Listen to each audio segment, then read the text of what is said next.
வணக்கம் வந்தனம் மக்களே, இது தமிழச்சி குரல், உங்களில் ஒரு குரல். இந்த காணொலியில் நீங்கள் என்ன பார்க்க போகிறீங்கன்னா, பவானி பிஏபிஎல் வக்கீலுக்கும் ஒரு தூக்கு தண்டனை கைதிக்கும் என்ன நடுவில் காதலாம் என்னன்னு பார்த்தரலாமா? வாங்க காணொலிக்குள்ளே போகலாம்.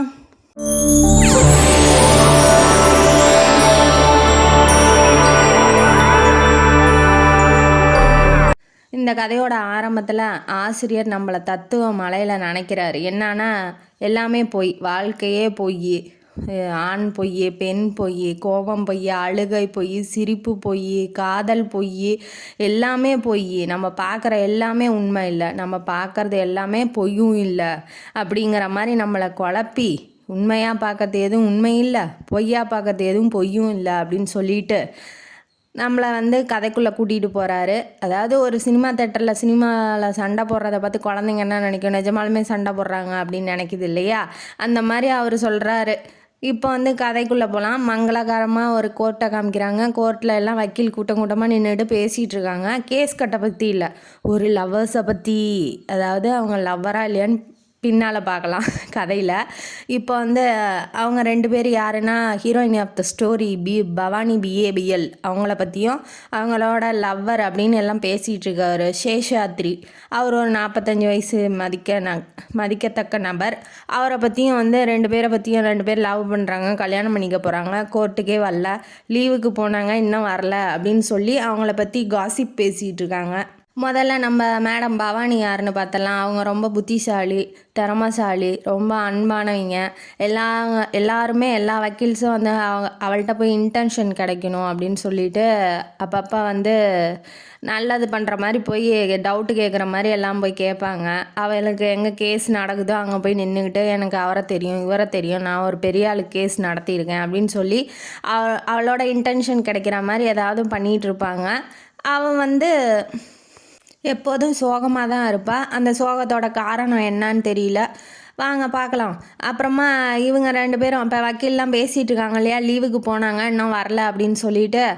அதில் ஒரு வக்கீல் என்ன நினைக்கிறாப்புல, நான் அதானே ஏன் இன்னும் வரல அப்படின்னு சொல்லிட்டு அவர் லீவு போட்டு அவர் வெக்கேஷனுக்கு போகிறாரு. வெக்கேஷனுக்கு போனோடனே பக்கத்து வீட்டில் தான் நம்ம யார் பவானியோட சித்தப்பா இருக்காப்புல. எங்கே போகிறாரு, குன்னூருக்கு போகிறாரு. குன்னூருக்கு போய் பங்களாவில் தங்குறாப்புல. அவர் பக்கத்து வீட்டு பங்களா தான் பவானியோட சித்தப்பாவோட பங்களா. சித்தப்பா பேர் என்னன்னா பிரணத்தார்த்தி.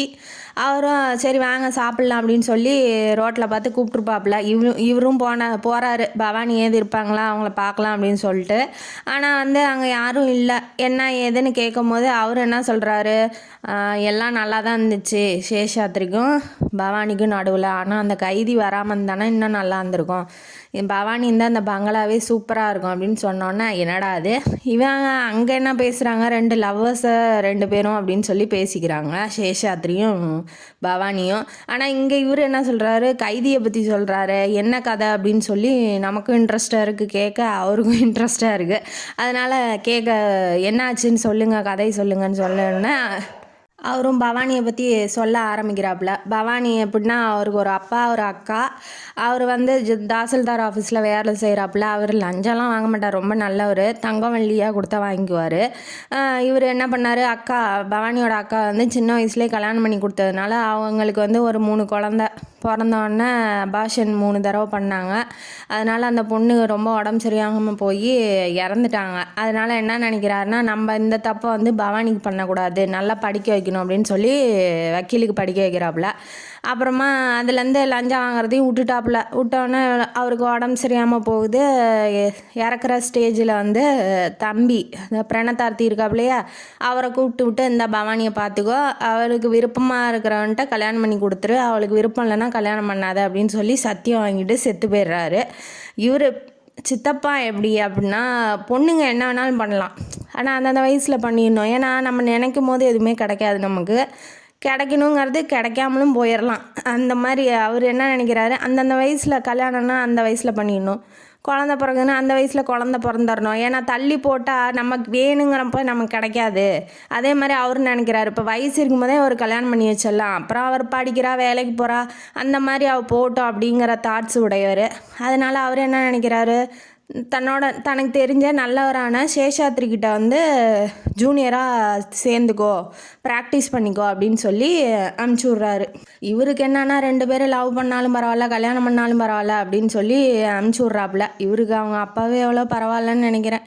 இப்போ சேஷாத்ரியை பற்றி பார்க்கலாம். சேஷாத்ரி எப்படின்னா ஒரு 45 வயசு மதிக்கத்தக்க ஒரு நபர். அவர் எப்படின்னா கல்யாணம் ஆகலை, வெளிநாட்டுக்கெலாம் அடிக்கடி போயிட்டு வருவாப்புல. அதனால ப்ராசிக்யூட்டர் பதவியே வேணாம் அப்படின்னு சொல்லி ரிசைன் பண்ணிட்டாப்புல. அவரும் கொஞ்சம் நல்லவர் தான் இன்னும். ஆனால் அவங்க அரசல் புரசலாக பேசிக்குவாங்க அவரை பற்றி. அங்கே ஒய்ஃப் இருக்குது, வெளிநாட்டில் ஒய்ஃப் இருக்குது, அதான் போய் பார்த்துட்டு வராரு அப்படின்னு சொல்லிட்டு. இவரும் வந்து பார்த்தாரு. பவானியை பார்த்தோன்னே இவருக்கும் ரொம்ப பிடிச்சி போயிடுச்சு. எல்லா வக்கீலும் அழியிற மாதிரி இவரும் அழியிறாப்புல.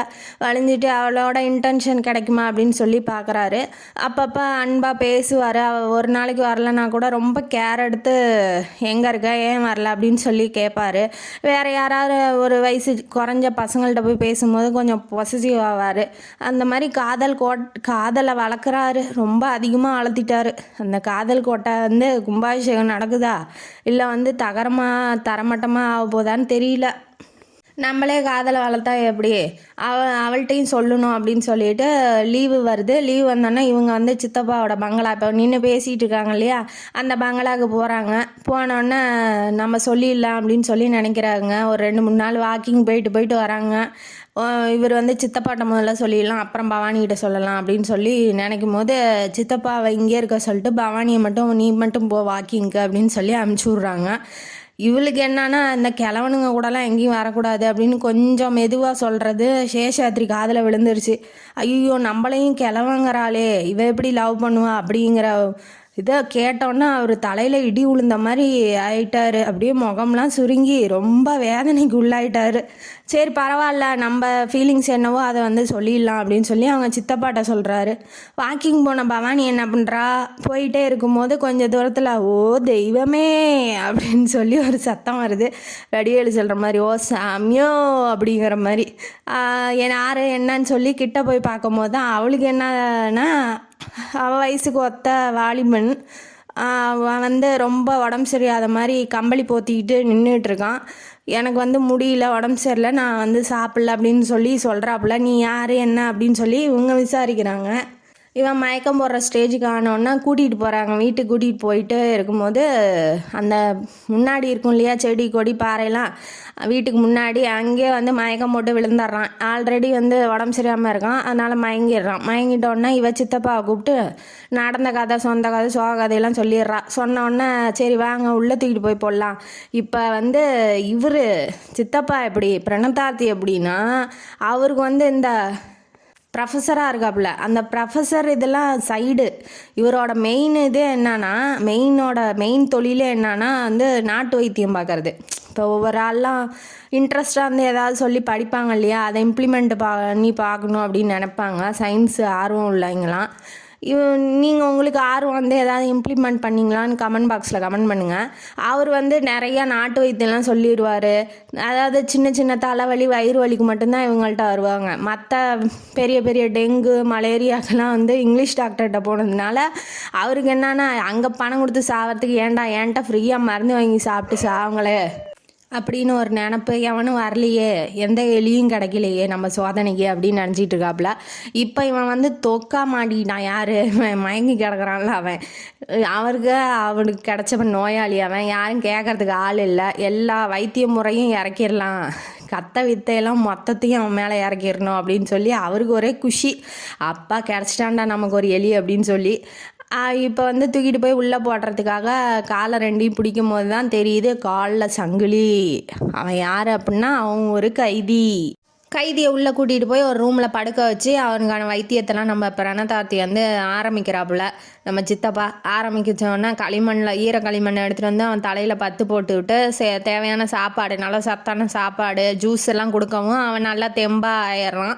கொஞ்சம் கொஞ்சமாக சரியாகிட்டே வருது. இவருக்கு என்னன்னா அவன் பட்னியாக தான் வந்து ஜுரம் வந்திருக்கான். ஆனால் இவருக்கு என்னன்னா நம்ம பண்ண வைத்தியத்தினால தான் அவன் சரியாயிருக்கான் அப்படின்னு நினைக்கிறாப்புல. பவானி என்ன நினைக்கிறா, நம்ம கும்பிட்ற சாமி தான் காப்பாற்றிருக்கு அப்படின்னு நினைக்கிறா. அவரை யார் சேஷாத்ரி என்ன நினைக்கிறாப்புல, இவன் வைத்தியம் பண்ணி இவன் எப்படா குணமானா அப்படின்னு சொல்லி நினைக்கிறாப்புல. இப்போ 3 பேரும் 3 விதமாக நினைக்கிறாங்க. அப்புறம் சேஷாத்ரி வந்து அவ்வளோவா அவரை பார்த்துக்கிறது இல்லை, ஏன்னா அவருக்கு பிடிக்கல இல்லையா, அவன் கைதி புதுசாக. அப்போ ஒரு குடும்பமாக இருக்கும்போது ஒரு புது ஆள் வந்து நுழையும் போது நமக்கே கொஞ்சம் ஆக்வர்டாக இருக்கும் இல்லையா, அந்த மாதிரி அவர் ஃபீல் பண்ணுறாப்புல.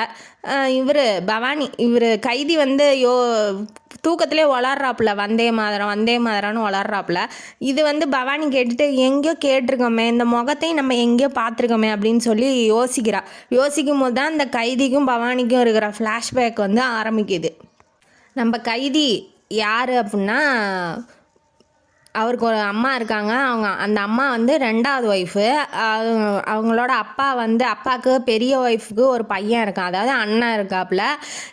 சாகும்போது அவங்க அண்ணன்ட்ட வந்து அவங்க அப்பா என்ன சொல்லியிருப்பார், இந்த மாதிரி இவங்களுக்கு எதுவுமே நான் செய்யலை, உன்னையாவது படிக்க வச்சுருக்கேன், நீ வந்து எல்ஐசி போட்டிருக்கேன், அதாவது இவர் பேரில் கல்யாணம் ஆகிறதுக்கு முன்னாடி போட்டிருக்காப்புல, அதை எடுத்து அவங்க சித்திக்கிட்ட கொடுத்துருப்பா அப்படின்னு சொல்கிறாப்புல. அவங்க அந்த கைதியோட அம்மா பேர் வந்து பாக்கியலட்சுமிகிட்ட கொடுத்துரு அப்படின்னு சொல்லவும் அவன் என்ன பண்ணுறான், அந்த பணத்தை எடுத்துக்கிட்டு அண்ணங்காரன் வந்து ஓடிடுறான். ஏன்னா ஆல்ரெடி வந்து அவனுக்கு சித்தியை பிடிக்காது.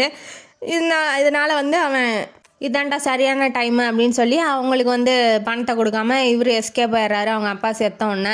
இப்போ இவங்க 2 பேரும் வந்து பார்த்துக்க ஆள் இல்லாமல் அவங்க அம்மா கஷ்டப்பட்டு படித்து ஒரு டீச்சராக ஆகி அந்த வருமானத்தை வச்சு நம்ம கைதியை வந்து வளர்த்திருக்காங்க. நம்ம கைதி பேர் வந்து உமாகாந்தன்.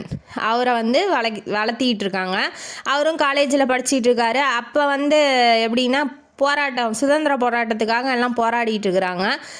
இப்போ பவானி வந்து அவள் காலேஜில் படிச்சிக்கிட்டு இருக்கா. இவர் வந்து அப்பப்போ போராட்டம் நடந்தால் இவரும் போய் பார்ட்டிசிபேட் பண்ணி அவரும் போராடிட்டு இருக்கிறாரு.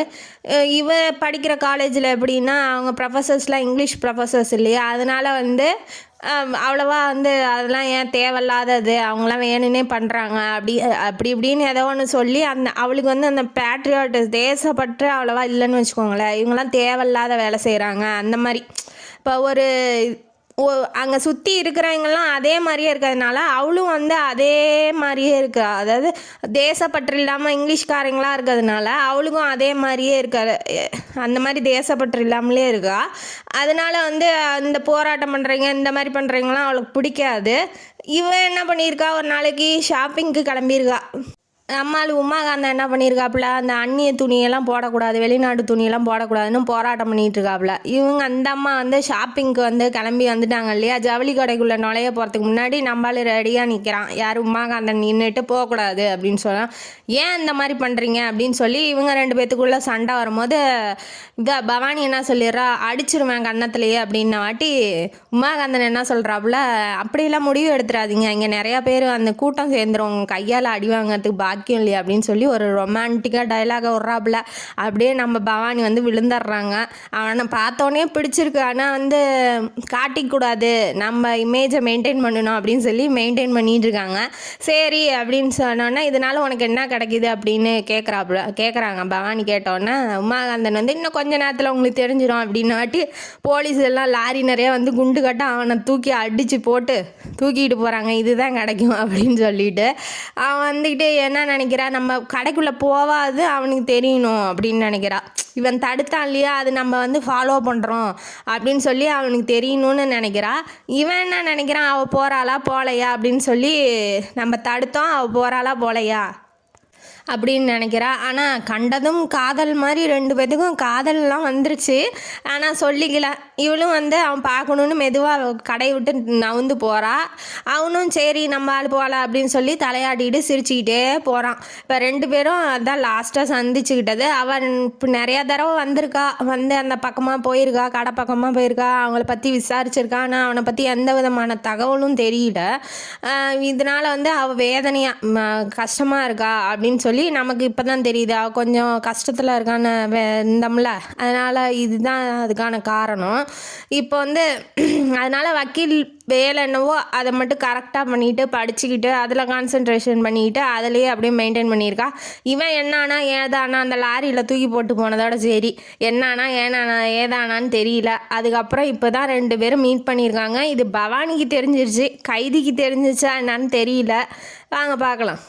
ஒரு 2 3 நாள் கழித்து கைதி நல்லா பிரிஸ்காக உட்காந்தோடனே அங்கே வந்து யார் நம்ம சேஷாத்ரி வந்து என்னப்பா எப்படி இருக்க உமாகாந்தன் வாட்டி இவர் என்ன பேர் சொல்லி கூப்பிட்றாரு, இவருக்கு எப்படி இவனை தெரியும் அப்படின்னு பவானிக்கு ஒரே ஆச்சரியம். உங்களுக்கு எப்படி தெரியும் அப்படின்னு சொல்லி கேட்கும் போது அவர் சொல்கிறாரு, ஆமாம்மா அவன் கொலை பண்ண கேஸை நான் தானே அட்டன் பண்ணேன்.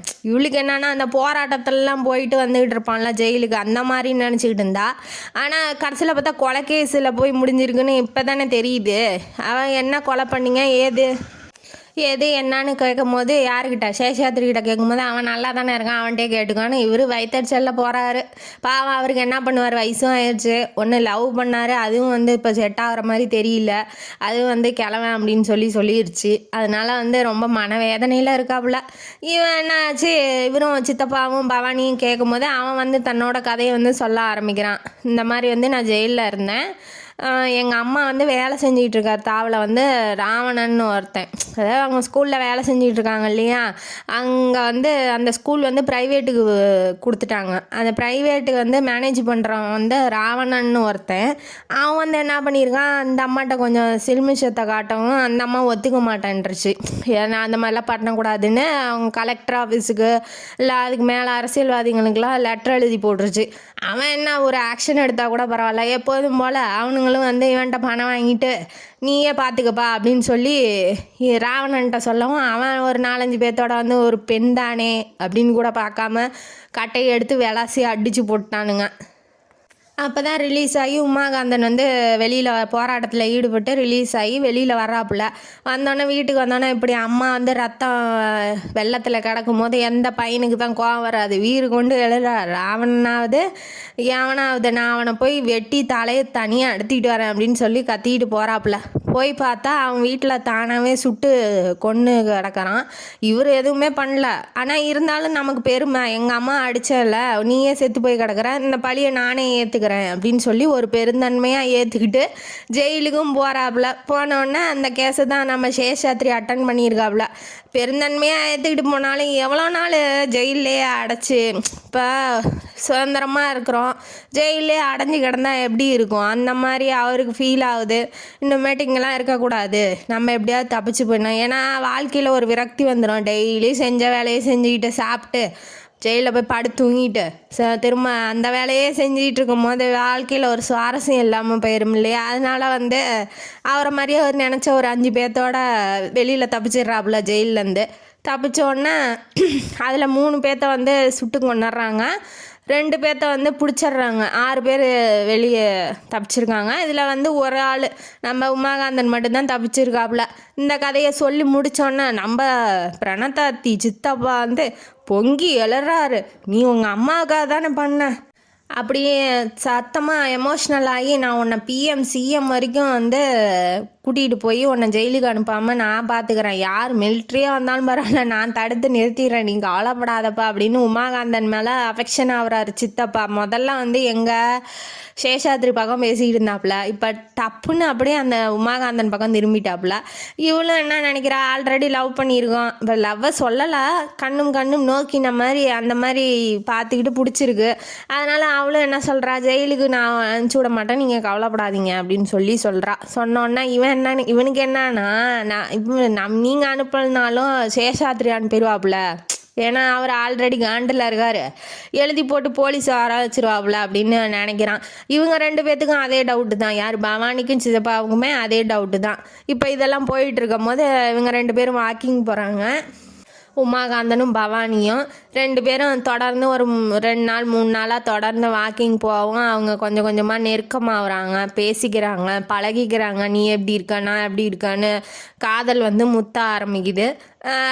என்ன சொல்கிறான், நீ ஒரு வாழ்க்கையை பார்த்து தேர்ந்தெடுத்துக்குமா, நான் என்ன எப்படி வந்து போலீஸ் பிடிச்சிக்கிட்டு போயிடுவேன் வாட்டி, நீங்கள் தூக்கில் போட்டாங்கன்னா நானும் தூக்கில் தொங்கிடுவேன், அந்த ரேஞ்சுக்கு அந்த காதல் வந்து முத்திடுச்சு. முத்தினோடனே அவன் ஃப்ரெண்டு பவானியோட ஃப்ரெண்டு 2 பேர் வந்துட்டு, ஓ இது சேஷாத்ரியா, இப்போ உண்மைதானா, நீங்கள் 2 பேரும் இங்கே இருக்கிறீங்கன்னு கேட்டோடனே இவளுக்கு என்னன்னா, ஐயோ இவங்க போய் எங்கேயாவது போலீஸில் கைதியை பற்றி சொல்லிட்டா என்ன பண்ணுறதுன்னு, இல்லை இவர் வந்து சென்னையில் இருக்காப்புல, சேஷாத்ரி இல்லை இது என்னோடய ஃப்ரெண்டு தான் அப்படின்னு சொல்லி மழுப்பி அங்கேருந்து அவனை கூட்டிகிட்டு போகிறாப்புல. போனோடனே பங்களாக்குள்ளே போகிறாங்க. இவர் சேஷாத்ரி வந்து லெட்டர் எழுதிட்டு இருக்காப்புல. இதை வந்து பவானி பார்த்துட்றா. பார்த்தோன்னே என்ன இவன் லெட்டர் எழுதுறான், இவன் எது போலீஸுக்கு போட்டு விட போகிறானோ அப்படின்னு சொல்லிட்டு லெட்டரை வந்து வேலைக்காரிகிட்ட கொடுத்துட்டு இவர் வெளியில் வந்துடுறாங்க. வந்து சேஷாத்ரி வந்தோடனே அவர் பின்னாடியே பவானியும் வரா. சேஷாத்ரிக்கு ஒரே மன உளைச்சல், என்னடா அப்படி வாழ்க்கை, ஒன்றுமே இல்லை, அவருக்கே 45 வயசு ஆயிடுச்சு, இனிமேட்டு பொண்ணு கட்டுறதே பெருசு, அந்த மாதிரி அவர் நினச்சிக்கிட்டு லவ்வும் பண்ணோம், அதுவும் புட்டுக்குச்சு. வாழ்க்கையில் நீ இன்னமேட்டு என்ன வாழ்ந்து என்ன பண்ண போகிற அப்படிங்கிற ரேஞ்சுக்கு போய் ஒரு பாறை மேலே உக்காந்துட்டா. பாறை மேலே உக்காந்ததை பார்த்துட்டு நம்ம பவானி இருந்துக்கிட்டு வெறி கொண்டு வரா தன்னோட காதலன் லவர் சைடு பேசுறதுக்கு. நீலாம் ஒரு மனுஷனா, நீ உனக்குலாம் இதே கருணையே இல்லையா, அன்பு இல்லையா, அவன் அம்மாக்காக தானே செஞ்சான், அதெல்லாம் போய் போலீஸில் போட்டு விட்றியா, உனக்கு நிம்மதியே, உனக்கு நல்ல சாவே வராது, நீலாம் உருப்பிடுவியா, இங்கெல்லாம் எத்தனை மலை இருக்குது, கீழே குதிச்சு சாவே, எத்தனை பள்ளம் இருக்குது, போய் உளுந்து சாவே அப்படின்னு சொல்லி சாபமாக விட்றா. விட்டோன்னே நீ என்ன இப்போ அவனுக்கு என்ன அந்த சாபத்தில் கூட அவன் லவ் டைலாகாக விட்றான். அவன் என்ன சொல்கிறான், இல்லை நீ வந்து இந்த உமாகாந்தன் வரலன்னா நீ என்ன தானே கல்யாணம் பண்ணியிருப்ப அப்படின்னு கேட்டோன்னா அவன் வந்து ஒரு கேவலமான லுக்கு போட்டு சிரிக்கிறா. அதுலேயே அவன் செத்துட்டான். யார், சேஷாத்ரி செத்துட்டான். செத்தோன்னே ஐயோ இன்னமேட்டு இங்கேருந்து ஒரு பிரயோஜனமும் இல்லை, நம்ம உயிரோட வந்து எந்த பிரயோஜனமும் இல்லை, நம்ம போகிறதே நம்ம பெட்ரு அப்படின்னு சொல்லிட்டு, ஆமாம் நான் வந்து உமாகாந்தனை போட்டு விட்டேன், நீ வேணா போய் காப்பாற்றிக்கோ அப்படின்னு சொல்லி பவானியை துரத்தி விட்டுறாப்புல. அவள் வந்து வேகமாக பங்களா பக்கம் ஓடுறா தன்னோட லவ்வரை காப்பாற்றுறதுக்கு. இவன் வந்துக்கிட்டு கண்ணாடி ஷேவிங் மிஷின்லாம் எடுத்து கீழேருந்து போலீஸு மலையேறி வராங்க. அதை பார்த்தோன்னே ஷேவிங் மிஷின்லாம் எடுத்து ஷேவ் பண்ணிக்கிறான். நீ தானே நாங்கள் தேடிக்கிட்டு இருக்கோம் உமாகாந்தன்னு சேஷாத்ரியை பார்த்து சொன்னோன்னா, ஆமாம் என்னை கூட்டிகிட்டு போங்க அப்படின்னு சொல்லி அவன் உமாகாந்தனுக்கு பதிலாக சேஷாத்ரி வந்து அரெஸ்ட் ஆயிடுறாப்புல. இது ஏன் எப்படி நடக்குது அப்படின்னா, அவன் கூட வாக்கிங் வந்துட்டு இருக்கும் போது அந்த 2 பேர் ஃப்ரெண்ட்ஸ் வந்து கேட்பாங்கல்ல, இது சேஷாத்ரியா அப்படின்னு. அப்போ 2 பேரும் உருவம் வந்து ஒத்துமையாக இருக்குது. அதனால வந்து இவன் உமாகாந்தன் மாதிரி ஷேவ் பண்ணிக்கிட்டு இவன் வந்து ரெடியாக போலீஸுக்கிட்ட போயிட்டான். இவன் வீட்டுக்கு வந்துட்டு அந்த வேலைக்காரி வந்து லெட்டர் கொடுக்குறா. அதில் என்ன இருக்குது அப்படின்னா, நான் பண்ண பாவத்துக்கு நானே ஜெயிலுக்கு போகிறேன், நீங்கள் 2 பேரும் சந்தோஷமாக இருங்க, அதில் கப்பலில் போகிற வெளிநாட்டுக்கு போகிற டிக்கெட் இருக்குது, நீங்கள் போங்க, ஒரு 10 நாளில் தெரிஞ்சிடும் நான் உமாகாந்தன் இல்லைன்னு. ஏன்னா கைரேகை பிரிண்டர் எடுப்பாங்க இல்லையா, அதனால் வந்து ஃபிங்கர் பிரிண்ட் எடுக்கும்போது தெரிஞ்சு போயிடும் நான் உமாகாந்தன் இல்லைன்னு. அதுக்குள்ளே நீங்கள் போய் தப்பிச்சு உங்கள் வாழ்க்கையை வாழுங்க அப்படின்னு சொல்லி எழுந்திருக்கு. இந்த மாதிரி நல்ல மனுஷனை போய் அவள் வந்து சாபம் விட்டு வந்திருக்கா.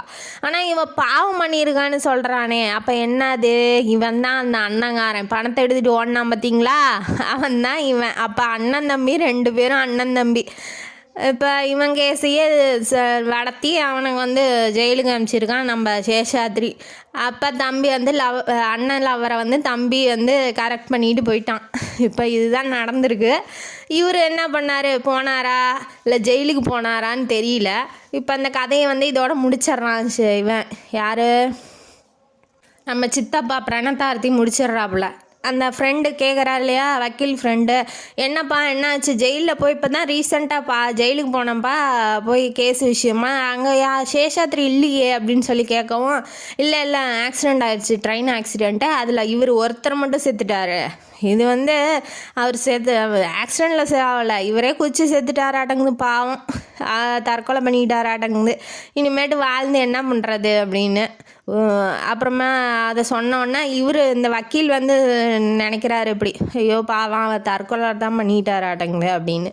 இந்த கதையை இதோட முடிக்கிறாரு ஆசிரியர். இப்போ நீங்கள் என்ன நினைக்கிறீங்க, வயசுக்கு தகுந்த மாதிரி வயசுக்கு அந்தந்த வயசில் அந்தந்த செயல்பாடெல்லாம் நடந்துடணும்.